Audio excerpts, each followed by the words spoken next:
Ahmedabad municipal corporation દ્વારા છેલ્લા 1.5 વર્ષથી વિવિધ વિભાગોમાં અલગ અલગ કાયમી ભરતીઓ કરવામાં આવી રહી છે. અમદાવાદ મ્યુનિસિપલ કોર્પોરેશનના હેલ્થ વિભાગ, ટાઉન પ્લાનિંગ વિભાગ, ગાર્ડન વિભાગ, ટેક્સ વિભાગ, ફાયર વિભાગ, ક્લેરિકલ વિભાગ અને એન્જિનિયરિંગ વિભાગ સહિતના વિવિધ વિભાગોમાં 1500 જેટલા કર્મચારીઓની ભરતી પ્રક્રિયા ચાલી રહી છે.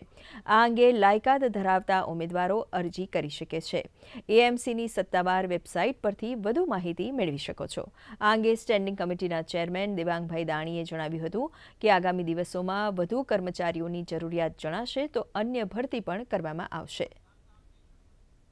કર્મચારીઓની અલગ અલગ વિભાગ હોય, ટાઉન પ્લાનિંગ વિભાગ હોય, ગાર્ડન વિભાગ હોય, ટેક્સ વિભાગ હોય, ક્લેરિકલ વિભાગ હોય, એન્જિનિયરિંગ વિભાગ હોય, વોટર ડિપાર્ટમેન્ટ હોય, આ તમામ વિભાગોની અંદર અલગ અલગ પ્રકારની ભરતી ચાલુ રહી છે.